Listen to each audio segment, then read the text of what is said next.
Anika, you're too shy for this role, he said, leaning back in his ergonomic chair, the corner of his mouth twitching like he was trying not to smile.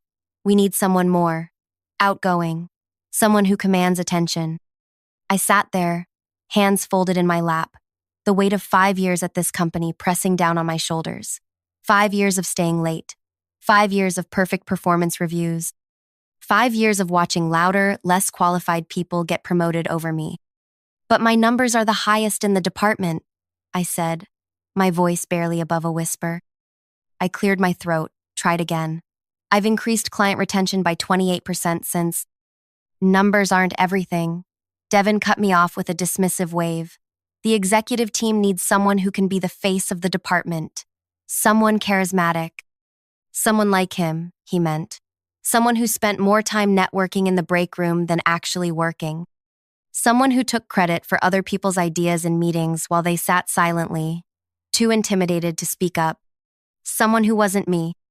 I'm giving you 2 weeks' notice, he continued, sliding a folder across his immaculate desk.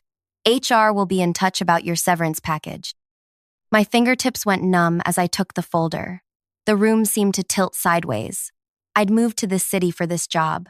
I'd ended a 5-year relationship because my ex wouldn't relocate with me. This job was everything. Is there any way I could move to another department? My voice cracked. God, I hated that it cracked. Devin's expression softened in that practiced way of his.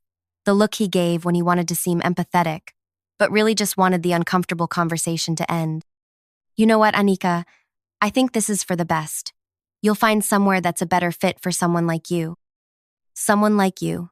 The words echoed in my head as I walked back to my desk, past the curious stares of coworkers who somehow already knew.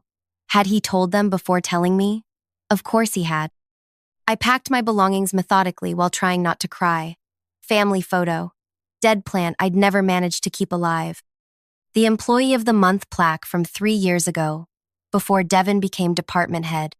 I wrapped it all in the free tote bag they'd given us at last year's holiday party and walked out without saying goodbye to anyone. It wasn't until I got home that I finally broke down, sliding down against my apartment door, sobbing until my throat was raw. That was 6 months ago, but I guess I should properly introduce myself before I go any further.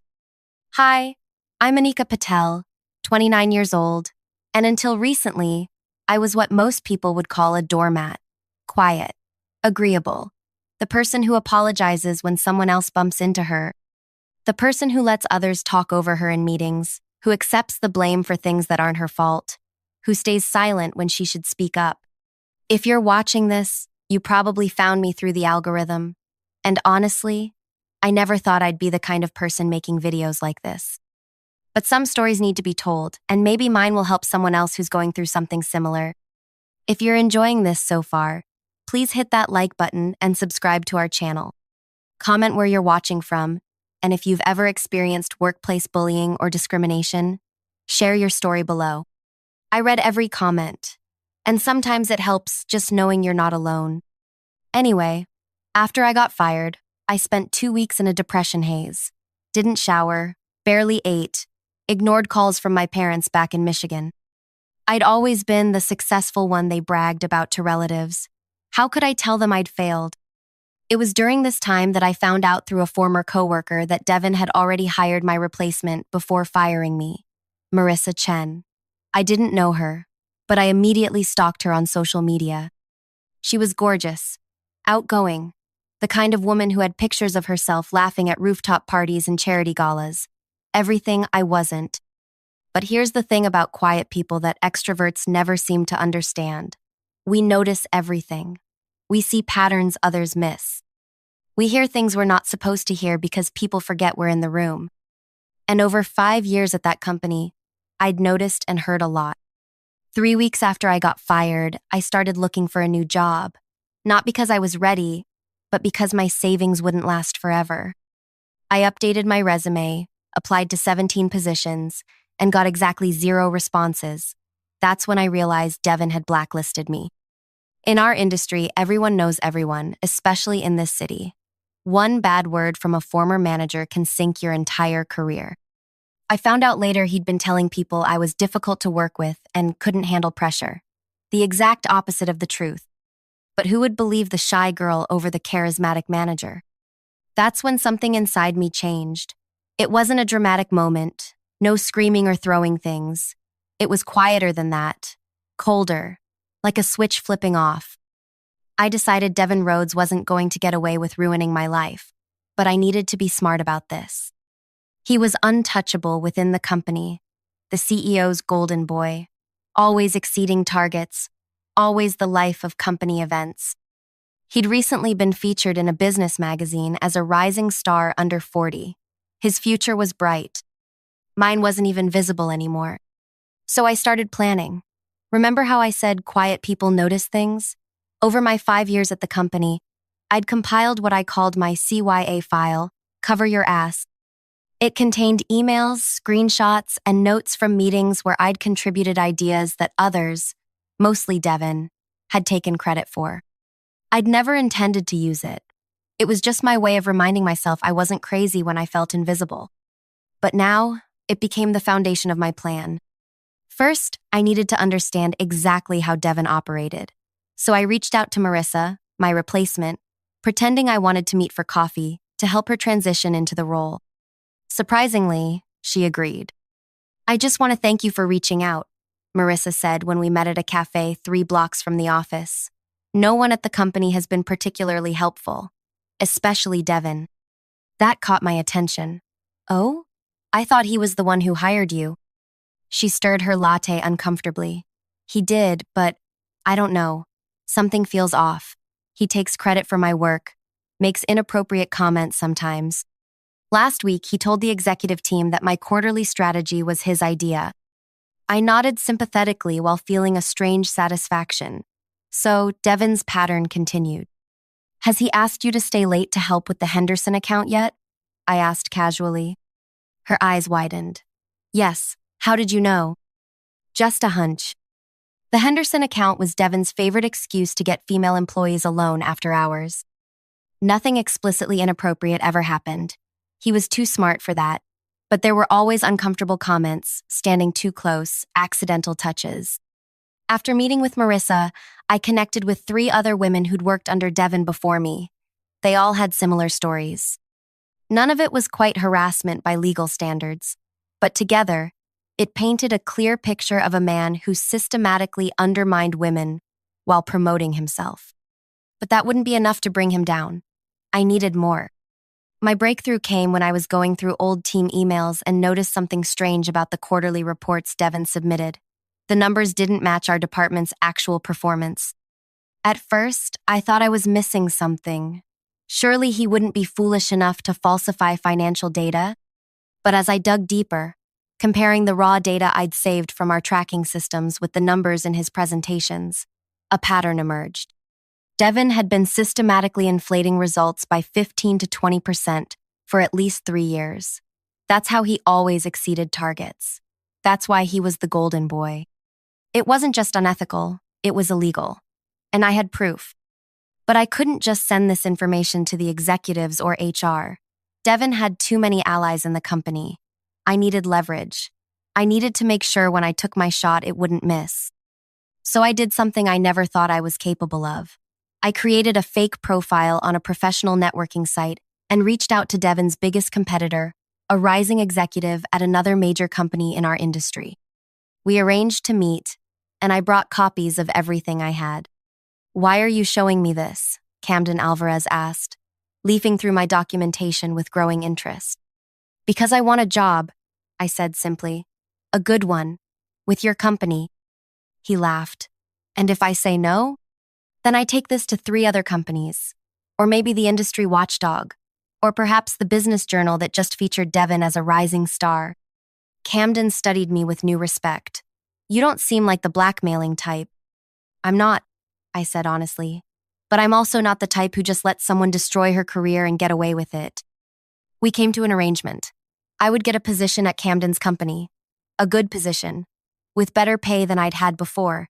And in exchange, his company would use my information to quietly pressure my former employer into a disadvantageous partnership deal. But that wasn't enough for me. Devin needed to face consequences personally. The company's annual leadership retreat was coming up. It was the highlight of Devin's year, a chance to network with executives, show off his achievements, and position himself for promotion. This year, it was being held at a mountain resort 3 hours outside the city. I knew Devin would be preparing a major presentation. He always did. It was his moment to shine. And thanks to my continued friendship with Marissa, I knew exactly what he was planning to present. My plan crystallized.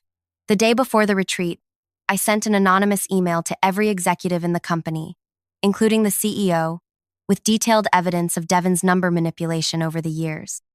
I included before and after versions of reports, highlighted the discrepancies, and attached an audio recording I'd made during my last week at work. In the recording, I'd asked Devin about a discrepancy I'd noticed in the Henderson account numbers. His response was damning. Just round up like I showed you, Anika. No one checks these things that closely, and it makes the whole team look better. But I didn't stop there. As executives were digesting this information, I had arranged for something else, something that would ensure Devin couldn't talk his way out of this. Marissa had given me access to Devin's presentation for the retreat. The night before, I made a small but devastating edit. After his introduction slide, I inserted a new one containing screenshots of the falsified reports side by side with the real data, along with a simple question: why do these numbers never match, Devin? I knew his habit was to advance through his presentations without looking back at slides he'd already covered. He wouldn't see what was coming until it was too late. The next morning, as Devin stood confidently before the company's entire leadership team and began his presentation, I was sitting in Camden's office, being introduced as the newest member of their executive strategy team. My phone buzzed with a text from Marissa. OMG, you wouldn't believe what just happened. But I would, because I had orchestrated every second of it. Devin's career imploded that day. The company launched a formal investigation, which quickly uncovered years of financial manipulation. He was fired publicly, his industry reputation shattered. The last I heard, he was working in a completely different field, starting over at entry level.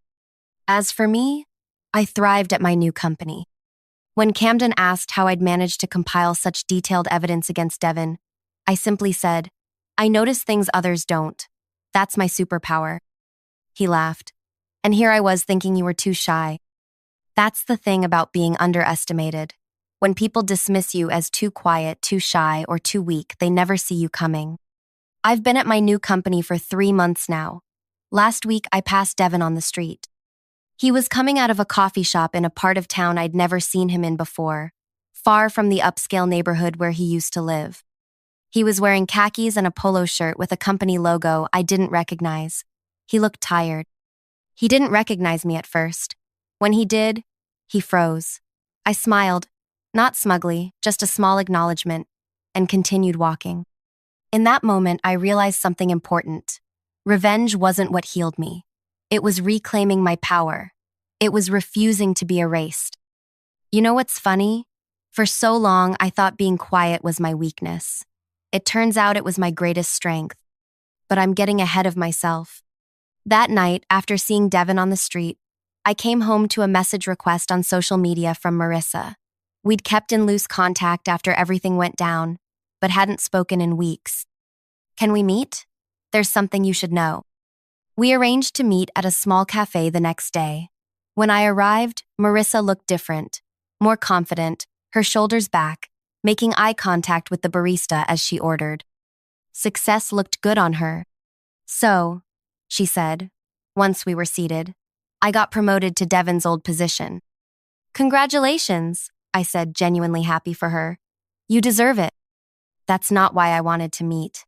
She leaned forward. The company is in trouble, Anika. Serious trouble.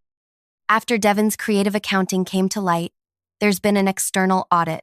Turns out he wasn't the only one manipulating numbers. I felt a cold sensation spreading through my chest. The executives knew? Some of them. Not all, but enough. She glanced around, then lowered her voice. The CEO is stepping down next week. There's talk of criminal charges for some of the board members. I sat back, stunned. I'd wanted justice against Devin. but I never intended to take down an entire company. Hundreds of people worked there, good people who had nothing to do with Devon's actions or the executive's cover-ups. I thought you should hear it from me, Marissa continued, especially since, well, there are rumors about how the information came to light. Your name has come up. My name? But I was careful. Not about the leak, about what happened to you. People are connecting dots. Several other former employees have come forward with similar stories about being pushed out for not fitting a certain mold. I stared into my coffee, watching the cream swirl in hypnotic patterns. I'd been so focused on Devon that I hadn't considered the larger picture. The problem wasn't just one bad manager. It was a culture that allowed people like him to thrive while discarding people like me. What are you going to do? I asked. Marissa straightened her spine. I'm going to try to save what's worth saving. The company's imploding, but our department is solid. I've been in talks with investors about spinning us off as a separate entity. We'd take our clients, our team, start fresh. That's ambitious. It is, she hesitated. And I could use someone with your analytical skills, someone who sees what others miss. I nearly choked on my coffee. You're offering me a job? I'm offering you a partnership. Equal stake, equal say. I've got the charisma, you've got the insight. Together, we'd be unstoppable. I couldn't believe what I was hearing. 6 months ago, I was crying on my apartment floor, believing my career was over. Now I had options, a good position with Camden or a partnership with Marissa. I'll need to think about it, I said, mind racing. Marissa nodded. Of course, but don't think too long. Things are moving quickly. When I got home that night, I had another surprise waiting. An email from Elise Jameson, the company's HR director, one of the few executives who'd always treated me with respect. Anika, I think we both know you were behind what happened with Devon and the subsequent revelations. I'm not asking for confirmation. I'm reaching out because I'm assembling a team to rebuild after this crisis. We need someone with integrity and intelligence, someone who stands up for what's right, even when it's difficult. Please call me if you're interested in discussing further. 3 job offers in 3 months, after being unable to get a single interview. The irony wasn't lost on me. I called Camden that evening and explained the situation honestly. To my surprise, he wasn't angry. I knew you were special the moment you walked into my office with that file, he said. Too special to stay in a supporting role forever. If you want to spread your wings, I won't hold you back. That night, I couldn't sleep. I kept thinking about how everything had changed, not just my circumstances, but me. The old Anika would have accepted the first decent offer out of gratitude and fear. The new Anika had options and wasn't afraid to consider them all. The next morning, I did something the old me would never have done. I called both Marissa and Elise and proposed a meeting with all 3 of us. We met at a hotel conference room I rented for the occasion. Professional, neutral territory. When they arrived, both women were clearly surprised to see each other. Thank you both for coming, I said, gesturing to the seats I'd arranged. No power position at the head of the table. We sat in a triangle. Equals. I've been considering both of your generous offers, and I have a counter-proposal. I laid out my vision. A new consulting firm specializing in corporate culture transformation, with the 3 of us as founding partners. Elise would bring her HR expertise and industry connections. Marissa would bring her client relationships and leadership skills. I would bring my analytical approach and, as I put it, my first-hand experience with what happens when corporate culture goes wrong. The company is beyond saving in its current form, I told Elise gently, but the lessons from its collapse are invaluable. We could help other organizations avoid the same fate. To Marissa, I said, your clients will need guidance through this transition anyway. Why not provide that guidance as part of a more comprehensive service? They both sat silently for a long moment. Then Elise smiled, the first genuine smile I'd seen from her in years. You really aren't the same person who left the company, are you? She said. No, I agreed. I'm not. Over the next 2 hours, we hashed out the beginnings of a business plan. By the time we left that conference room, Phoenix Consulting had 3 founding partners and a mission statement. Rebuilding Corporate Culture from the Ashes of Toxic Leadership. That was 4 months ago. Today, Phoenix Consulting has 8 employees, 12 clients, and a waiting list.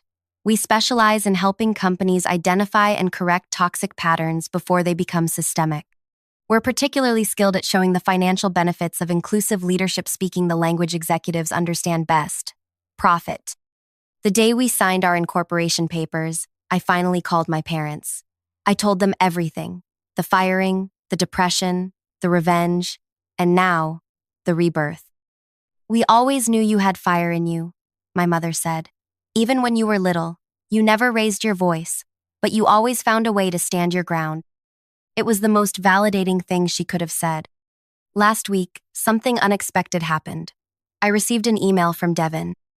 "I don't expect forgiveness," he wrote, "but I want you to know that losing everything forced me to confront who I really was.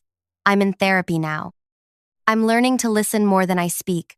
I'm trying to become someone my daughter can be proud of when she's old enough to understand." I didn't know he had a daughter. Somehow, in all my detailed observations of Devin over the years, I'd missed this fundamental fact about his life. It was a humbling reminder that even the most observant among us have blind spots. I didn't reply to his email. Some bridges stay burned. But I did forward information about Phoenix Consulting's upcoming workshop on inclusive leadership to the company where he now works. Not for his sake, but for his colleagues, and maybe, in some small way, for his daughters. Yesterday, I gave my first public speech at an industry conference. The topic? The power of quiet leadership. 500 people sat silently as I described how traditional corporate environments often mistake loudness for competence, extroversion for leadership potential. The most powerful observations, I told them, often come from those who spend more time watching and listening than talking. The most effective leaders aren't always the ones commanding attention. They're the ones paying attention. As I looked out at the audience, I saw heads nodding. I saw people who recognized themselves in my words, the quiet ones, the observers, the ones who'd been passed over and underestimated. After my speech, a line of people waited to talk to me. One young woman gripped my hand with tears in her eyes. "Thank you," she whispered. "I thought there was something wrong with me." "There's nothing wrong with you," I told her. "Your quietness is your superpower. Never let anyone convince you otherwise." Later that evening, Marissa, Elise, and I celebrated with dinner at a restaurant we could never have afforded 6 months ago. "To Phoenix," Marissa toasted, raising her glass. "To rising from the ashes," Elise added. I raised my glass and met their eyes. "To the quiet ones," I said. "May we continue to shock everyone, including ourselves." Because that's the thing about revenge, isn't it? The best kind doesn't just hurt the person who hurt you. The best kind transforms you into someone stronger, someone they never saw coming, someone even you didn't know you could be. My revenge against Devin didn't end with his humiliation and firing. It evolved into something much more powerful: the creation of a business dedicated to preventing what happened to me from happening to others. Every company we transform, every toxic leader we help replace, every quiet voice we amplify, that's my real revenge. Not against one man, but against a system that enables people like him while silencing people like me. This morning, I received an email from a major business publication. They want to feature Phoenix Consulting in an article about innovative approaches to corporate culture. The irony isn't lost on me less than a year ago. They were featuring Devin as a rising star. I forwarded the email to my partners with a simple message: our turn to shine. So that's my story. From being fired for being too shy to founding a successful company that celebrates the power of quiet observation.